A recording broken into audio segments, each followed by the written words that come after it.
Well, hello, my lovely. Let's continue. I say, what's the rush? Worried they'll find the hoard while you're gone? It sounded like a joke. Shenanigans scowled. I'm not worried because I don't need to be. I'm going to find the hoard. That's the spirit, Candor beamed. Shenanigans sped up. First, Daisy had spoken to her as if she was a baby, and now Candor was patronizing her. This was a word she had learned recently. It meant being kind or helpful, but in a smug, superior sort of way. Felicity did it a lot. I am, she said hotly. No one knows this house better than me.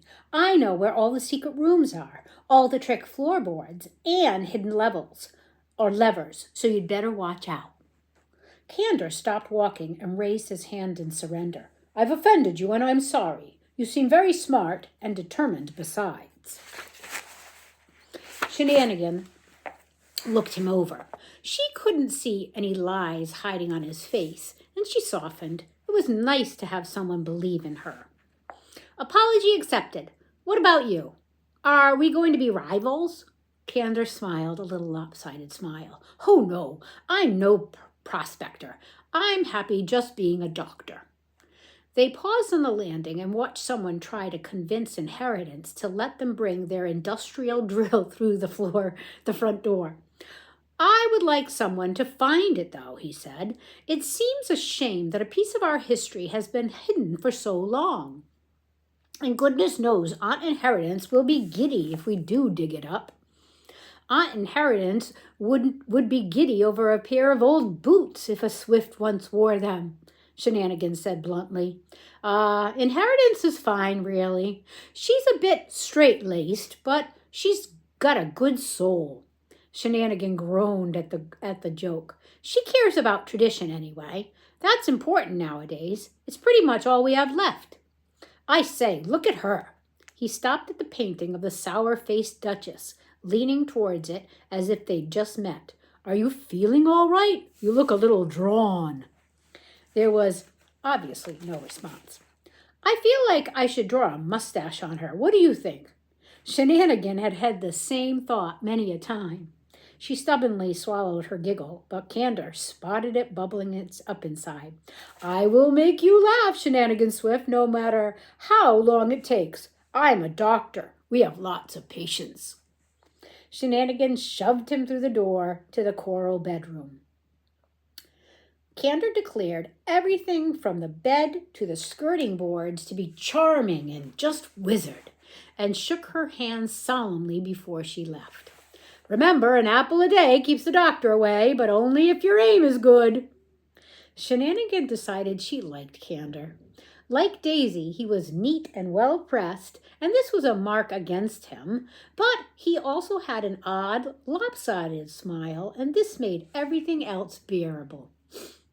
Shenanigan had wanted to have another go at breaking into the secret room while everyone was busy, but she hadn't considered how difficult it would be to sneak around the house now that it was full. As she approached the second-floor corridor, two women rounded the corner and shrieked with the excitement of aunties everywhere upon seeing a child at a family gathering. Shenanigan ducked down the adjacent hallway toward the upper lounge, only to find an old man with a squint inspecting one of the paintings. He waved a trowel at her. It felt as if everywhere she moved, eyes followed. In the end, she pulled a lever disguised as a candlestick and was swung into one of the small, tight hidey holes that were scattered around the house. The sounds from outside were muffled. Shenanigan took a deep breath of the musty air and sat. For the first time all day, she had a moment to consider what Inheritance could be doing in the secret room. She took out her map and a pencil and drew a rough sketch of Aunt Inheritance's round glasses next to the question mark. The best idea would be to stake out the room again that night, she decided, and wait to see if Inheritance went in again. She yawned. In that case, she would just take a moment to rest. She had only snatched a few hours' sleep last night, after all, and that had been in a vase. She would just take a moment. She would just... As had been the many times before, hunger woke Shenanigan up. Her appetite had not enjoyed its brief holiday and had returned with serious complaints. She could tell it was late. She might even have missed dinner. But she could still hear everyone downstairs, a steady hum that she now knew would not go away for the entire week, and was the reason Phenomena had been wearing earmuffs. She wiped drool from her face and swung out of the hidey hole, pulling her map from her pocket. The house was full of dumbwaiters and laundry chutes, put in when the Swifts had had servants. Do you know what a dumbwaiter is? So it was usually, it went from the dining room down to the kitchen, and it was like a little thing on pulleys that there was a tray at the bottom and you could put the food in and it would be pulled up to the dining room so they could serve the food. And then when they had dirty dishes, they could put them on there and send them back down to the kitchen again. So, and I think the word dumbwaiter probably means like a waiter is somebody who serves, right? And dumb in the past, long ago, sometimes meant silent. So it was a silent waiter. So it's got laundry chutes too. Those are cool. I wish my house had one. You put your dirty laundry in a chute and it went down to the basement for the where the washer and dryer are. Anywho's, let's keep going. Oh, I lost my spot. Where's that sentence? Oh, put in when the Swifts had had servants. Rich people have a terrible fear of work. What they want more than anything is to believe that their food and washing and waste appears or disappears by magic, so measures are put in place to preserve that illusion. Shenanigan had found many of these old measures, long abandoned, but still very useful, like the laundry chute down the corridor that ended up by the bottom of the stairs near the kitchens. She could whiz down it and grab some dinner from cook without having to sneak past all the guests, or worse, Aunt Schadenfreude. And so it was that with her head down, looking at her map, Shenanigan was almost flattened by the shape that came hurtling around the corner in a streak of a blue dressing gown. She leaped into a doorway just in time as Daisy whistled past, hauled open the door to the coral bedroom, and disappeared inside. That was strange, noted Shenanigan. She hesitated for a second, wondering if she should follow Daisy. But she was too hungry for spying.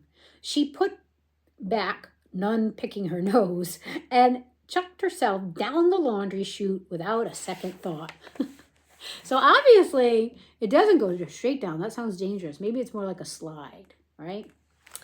The second thought came when she was already plunging into the unknown at a tremendous speed. It was pitch black and everything echoed. Her breath, the squeak of her shoes against the metal chute, the thump of her head and arms hitting the sides. Shenanigan was just wondering what would happen when she needed to stop. When she did, the chute taking a sharp turn that wedged her tight.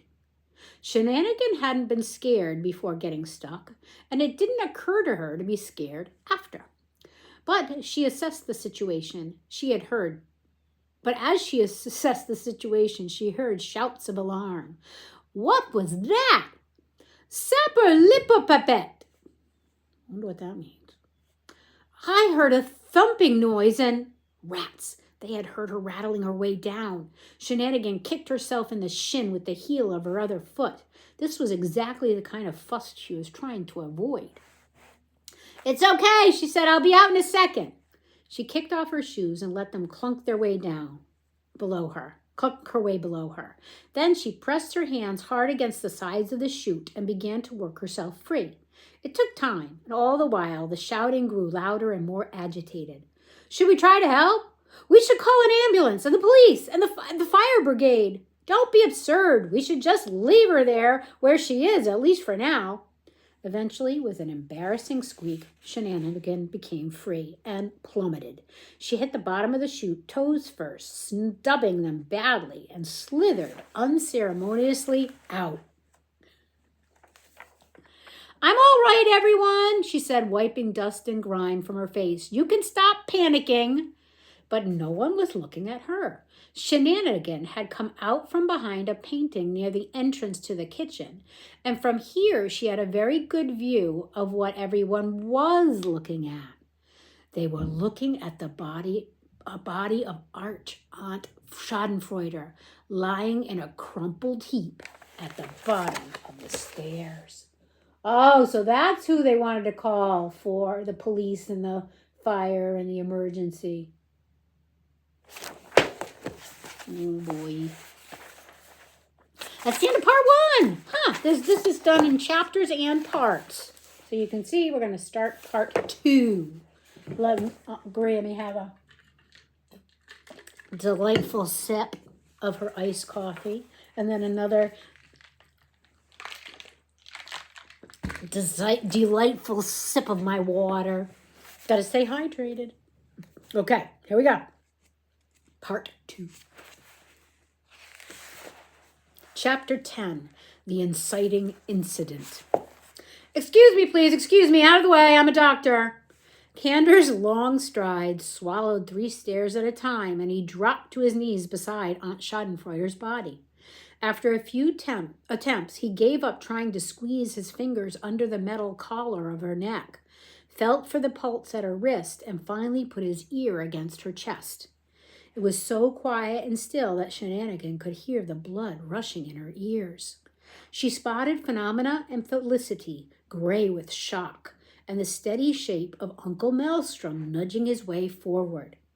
Whatever had happened to Aunt Schadenfreude must have happened during dessert, because more than one guest had brought their crystal chalice of ice cream out of the dining room and were mechanically spooning melted fudge sundaes into their mouths. Shenanigan felt as though she had brain freeze. She kept coming back to tiny details. Schadenfreude's gray bun was still fixed tight, but her left shoe was half off, exposing the worn heel of her tights. Her walking stick was gone. Her shawl was askew. Cander's eyes were squeezed shut behind his glasses as he listened for her heart, and relief broke over Shenanigan as she spotted a curl of his hair stirring with her aunt's faint breath. "She's alive," Cander announced, sounding faintly astonished. A sigh of relief or disappointment rippled through the crowd. Shenanigan realized she was twisting the hem of her dress and made herself stop. She began to shove forward, but before she could reach her aunt, another shape shouldered its way into the tableau, and Cook folded beside Schadenfreude's prone body with a soft cry. Maelstrom laid a comforted hand on her bicep. "Her collar probably saved her life," Cander murmured quietly. "A fall like that, she could have broken her neck." Cook nodded. Her lips were tight as she expertly felt Aunt Schadenfreude's arms and legs for breaks, the same way she had when Shenanigan had fallen out of a tree last year. "Nothing's broken. She's a tough old bird, the toughest." She cleared her throat. "She wouldn't like to make a scene." Cander peered over her head at the audience of spoon lickers. He got the hint. "Everyone," he said in a voice of calm, and his voice was calm and authoritative. He spread his arms. Maelstrom moved beside him to block the family's view of Aunt Schadenfreude. "I need to get Auntie somewhere quiet so I can have a proper look at her. Go back and finish your meals. I'll let you all know how she's doing as soon as I can. All right?" People began to disperse, muttering among themselves. Cander blinked and ran a hand through his hair, ruining its perfect side part. "All right," he said again. He and Cook exchanged a nod, and with barely a grunt, Cook scooped Aunt Schadenfreude up in her muscled arms. Maelstrom hoisted Phenomena and Felicity onto his shoulders and followed. As they turned down the corridor to Schadenfreude's study, Shenanigan saw Phenomena swivel around, eyes flashing, to scrutinize the twisted carpet at the top of the stairs. The study was warm and quiet. the fire already crackling expectantly, and a fresh cup of tea waiting on the table by Aunt Schadenfreude's chair. Maelstrom swept everything off the desk, and he and Candor piled up cushions and blankets so Cook could lay Aunt Schadenfreude down on top of it. Even unconscious, she was frowning. Candor struggled with their aunt's iron collar. "How do I get this thing off?" "You don't," said Cook. "She had it fitted years ago." "And I bet she never looked back since," Candor chuckled weakly. "Sorry, bad joke." "She put it on when she became matriarch," Cook said shortly, and she didn't elaborate. "When will she wake up?" Shenanigan was startled by the sound of her own voice. It seemed to come from far away.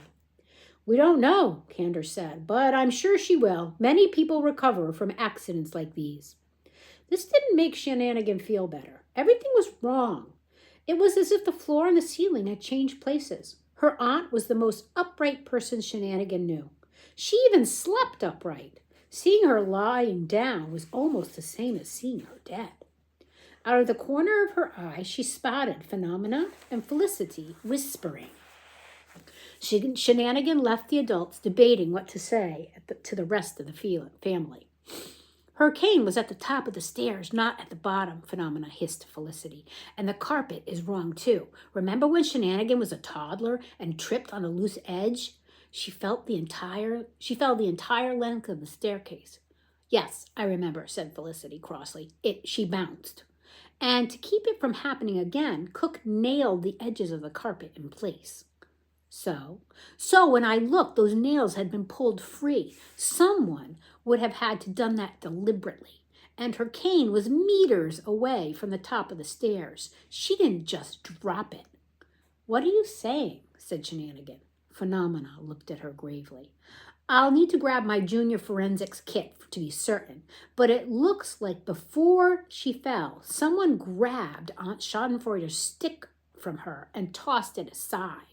And it looks like after she fell, someone pulled up the carpet to make it look like she tripped.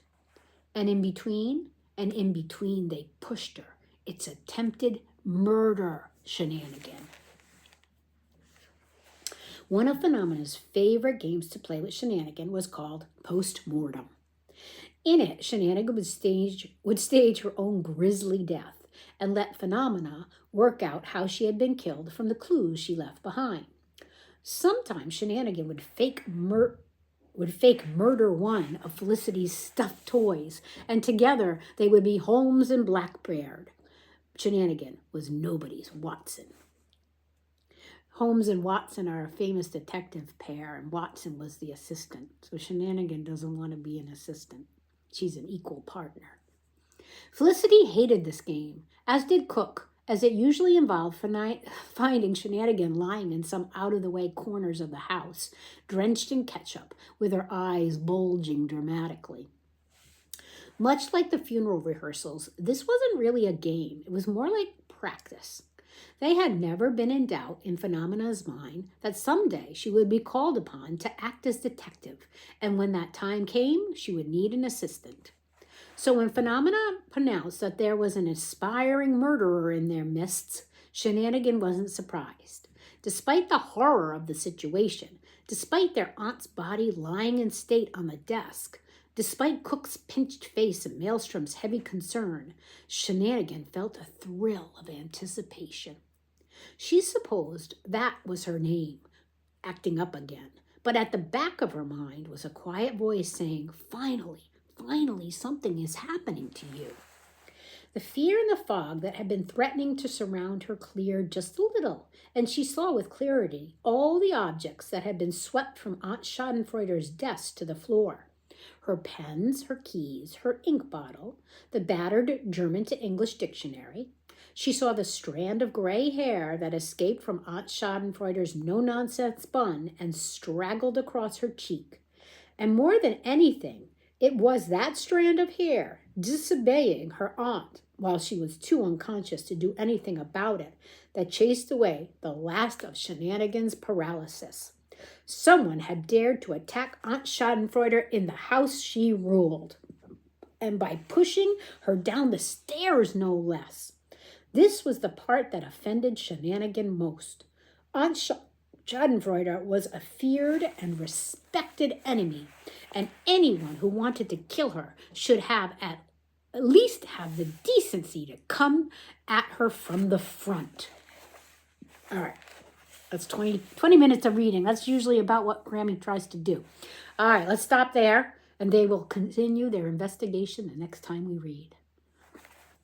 I love you. Birthday kisses. Until we read again. I love you.